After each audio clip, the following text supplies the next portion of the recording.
Welcome to icon politics. నేను హరిత.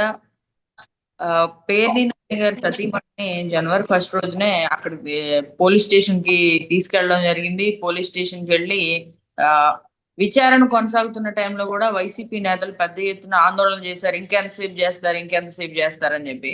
So ఇలా ఆందోళన చేపట్టిన నేపథ్యంలో ఆవిడ మళ్ళీ గుర్తులేదు, మర్చిపోయాం, తెలియదు అని చెప్పి చెప్పారంట. సో అయితే దీని మీద నెక్స్ట్ కూడా కొడాలి నాని పేరు కూడా వినపడుతుంది. మరి సంక్రాంతికి టార్గెట్ గా నానిని వేసేసే పనిలో కూటమి ప్రభుత్వం ఉందా, లేకపోతే ఏంటి అనేది దాని వెనకాల ఉన్న విషయాలు ప్రముఖ పొలిటికల్ అనలిస్ట్ అడ్స్మిన్ శ్రీనివాస్ గారిని అడిగి తెలుసుకునే ప్రయత్నం చేద్దాం. నమస్కారం. సార్, ముందుగా ఐకాన్ పాలిటిక్స్ తరపున మీకు హ్యాపీ న్యూ ఇయర్ సార్.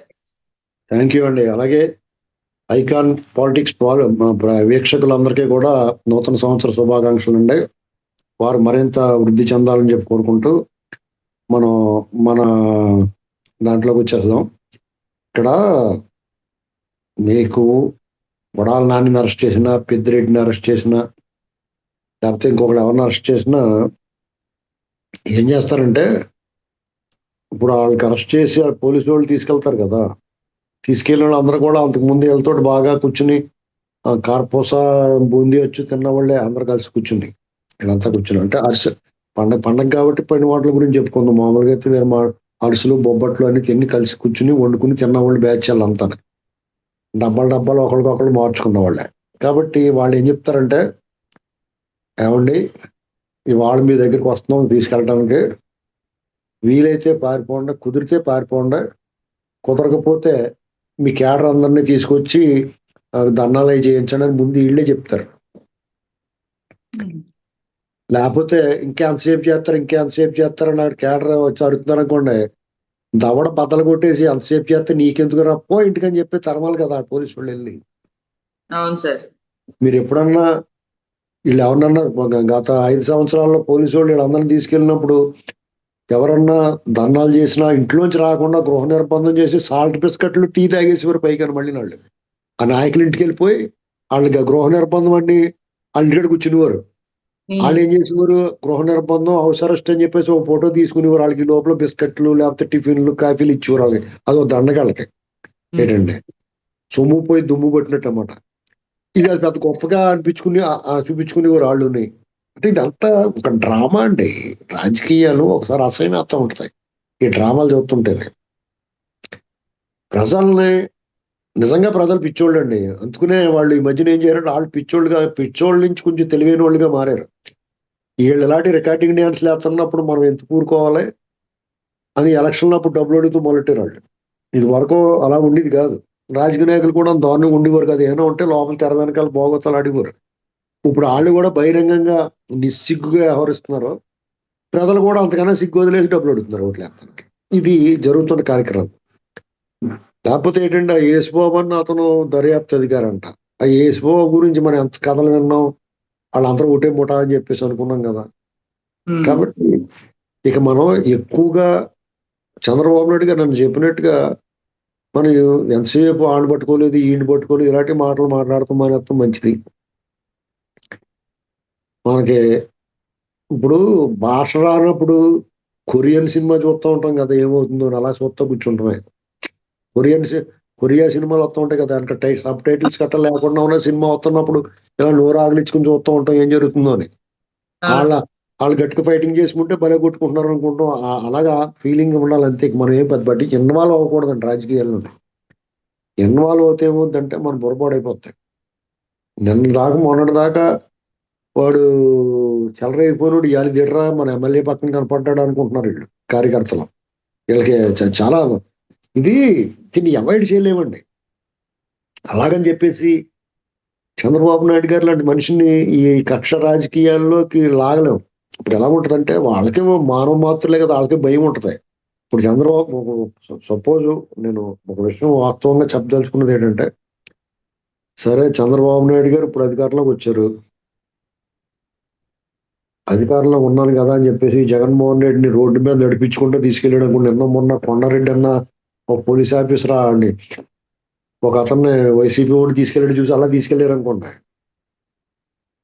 తీసుకెళ్ళగలరు వాళ్ళు ఎప్పుడు అధికారంలో ఉన్నారు కాబట్టి. తీసుకెళ్లి జగన్మోహన్ రెడ్డిని అలాగా అవమానాలు పాలు చేసి అతనికి దానికి పూర్తిగా అర్హుడే. ఎలాంటి అవమానం చేసినా దానికి పూర్తి అర్హతలు ఉన్నాయి జగన్మోహన్ రెడ్డికి.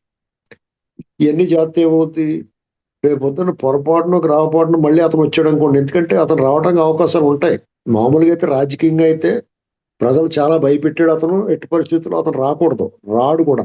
కానీ పైన చంద్రబాబు నాయుడు గారు ఒక్కరి డెసిషన్ కాదు కదా, పక్కన పవన్ కళ్యాణ్ గారు ఉన్నాడు, ఇంకో పార్టీ పైన బీజేపీ ఉంది, లేకపోతే ఇంకో కాంగ్రెస్ ఉంది. రేపో మాపు ఎలాగో 10 ఏళ్ళ తర్వాత అధికారంలోకి వచ్చే అవకాశం కాంగ్రెస్ ఉండొచ్చు. ఇలాంటి పరిస్థితుల్లో ఈయన ఇలా వ్యవహరిస్తే రేపు పొద్దున్న చంద్రబాబు నాయుడు గారు కొడుకు లోకేష్ గారు రాజకీయాల్లో ఉండటం, అతను ఏదైనా చేస్తారేమన్నా భయం ఉండదా తండ్రికి? మీరు చెప్పండి. ఉంటుంది సార్. వాళ్ళు అసలే ఫ్యాక్షన్ మనస్తత్వం ఉన్నవాళ్ళు, వాళ్ళ జోలికి ఆ భయం ఉంది వీళ్ళందరికీ. అంతే, వేరే ఏం లేదండి. ఎవరికే దమ్ము లేక చేయలేక అది చేయకూడదని కాదు, ఇది ఆ లోపల ఒక భయం ఉంటుంది. ఇప్పుడు ఎవరైనా సరే, మన పిల్లలు ఉంటారండి, మన పిల్లలు ఏమన్నా రోడ్డు మీద గొడవలు జరుగుతుందంటే నువ్వు కూడా వెళ్ళరా రాయించుకుని అంటావు. మనం ఇంట్లో కూర్చొని నువ్వు ఎక్కడికి వెళ్ళకంటావు అంటావు అనమా? అంటాం సార్. అంతే. దీన్ని ఆలోచించుకుంటే సరే. దానికి ఏమంటారంటే, మరి నువ్వు ఎందుకు మెదరపుల్ ట్రీట్మెంట్ అన్నావు, రెడ్ బుక్ అన్నావు, తాట తీస్తానన్నావు పవన్ కళ్యాణ్ గారిని మనం అంటాం. అలా ఎందుకన్నా ఉంటాం. అలాగ అనకపోతే నువ్వు ఓటేయవు కదా అంటారు వాళ్ళు. అలా అంతే మరి. దాని గురించి మనం ఎక్కువ టెన్షన్ పెట్టుకుని ఊరికే అలా చేసారు అలా చేసారు ఇలాంటి చంద్రబాబు నాయుడు గారు లాంటి మంచోడిని మనం చెడ్డ పేరు తెచ్చేలాగా మనం వ్యవహరించకూడదు. ఇది కొంచెం ఆలస్యంగా అయినా సరే తెలుసుకోవాలి. ఒక్కొక్కడు కొంచెం 10 రోజుల్లో తెలుస్తుంది, ఒకటి 2 నెలల్లో తెలుస్తుంది, ఒకటి 6 నెలల్లో తెలుస్తుంది. ఇది మేము కూడా ఇంక రెచ్చగొట్టే వ్యాఖ్యలు నేను ఎప్పుడు చేయనండి. ఆడిని కొట్టలేదు ఈయన కొట్టలేదు అని చెప్పి నేను ఖచ్చితంగా ఇంక అడగను నేను. ఎందుకంటే వాళ్ళ పాలసీ తెలిసిపోయిన తర్వాత ఇక మళ్ళీ ఆడికి గెలిచేందుకు రోజుని ఉన్న దాంట్లోనే బాగా చేసుకున్నా బాబు అని చెప్తాం అంతే. అవునా కదండి? మనం కూడా ఇప్పుడు చంద్రబాబు గారు లేకపోతే కూటమి ప్రభుత్వం వాళ్ళు ఏం చేయదండి. మీరు నేను కూర్చొని ఆడు కొట్టండి ఏడు కొట్టండి, ఆడి జుత్తు కత్తిరించండి, ఆడు గుండి గీయించండి గట్ట అన్నాం అనుకో, మనం నీ పని ఎలా ఉందరా బాబు అని మనకి గీంతారు వాళ్ళు కూర్చోబెట్టి. నెత్తిమీక నీళ్లు చల్లి శుభ్రంగా బాగా మెత్తబడిన దాని జుట్టు శుభ్రంగా మెత్తగా గురికేస్తారు. మనకేనా అవసరం అదంతానే? చెప్పండి మీరు ఓపెన్ గా. ఇప్పుడు ఇది ఫ్రీగా మాట్లాడుకోవాలి. కానీ ప్రజలు ఎదురు చూస్తున్నారు. ఇలాంటి వాతావరణం ఇప్పుడు ఏపీలో ఉంది కాబట్టి అడగాల్సి వస్తుంది సార్ ఇలాంటివి. మీకు ఏమవుతుందంటే, మనం మొదట అడుగుతాం. సపోజ్ ఎవడన్నా ఒక హామీ ఇస్తాడు. ఇప్పుడు మన ఇంట్లోనే చూసుకోండి, రేపు అన్న కుట్టిస్తాను లేరా బట్టలు నీకు అంటాడు కొడుక్కి. లేకపోతే ఏదో మనకి ఏదో బోనస్ వస్తా, బోనస్ వచ్చిన తర్వాత లేకపోతే నాకు కొంచెం ప్రమోషన్ వచ్చిందని నీ సైకిల్ కొని పెడతాను అంటాడు కదా. తర్వాత అది వచ్చిన తర్వాత మళ్ళీ ఏదో ఖర్చులు ఉంటాయి. అప్పుడు నాకు సైకిల్ కొంటాను కదా అని పేచి పెడతాడు కొడుకు. పెడితే ఇప్పుడు కాదులేరా బాబు, ఇప్పుడు ఉగాదికి లేకపోతే దీపావళికి కొంటాను లేరా బాబు అంటాడు.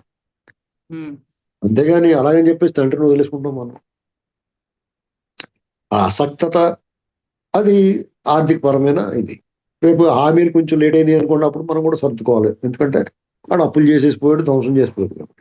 సరే, మన పక్కింటోడు మన ఇంటి మీద వచ్చాడు, నువ్వు ఎలా వదిలేస్తున్నావు, నువ్వు బలం వచ్చింది కదా నీకు, కండలు కట్ట పెంచావు కదా ఇప్పుడు అని కొట్టే వెళ్ళాలని అడిగాడని కొడుకు, ఓరు బాబు ఈ కండలు కట్ట పెంచానని చెప్పి నేను కొట్టేస్తా, వాడు బాబు నిన్ను కొట్టేస్తాడు రా బాబు అని చెప్తాడు.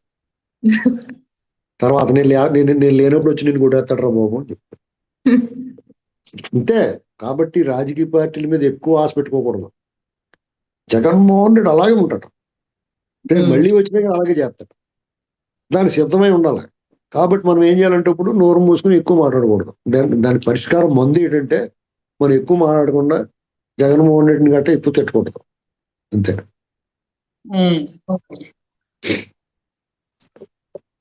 ఓకే సార్, ఈ అంశం మీద మీ అభిప్రాయాన్ని తెలియజేసిన థ్యాంక్ యూ సో మచ్. తిరిగి మరొక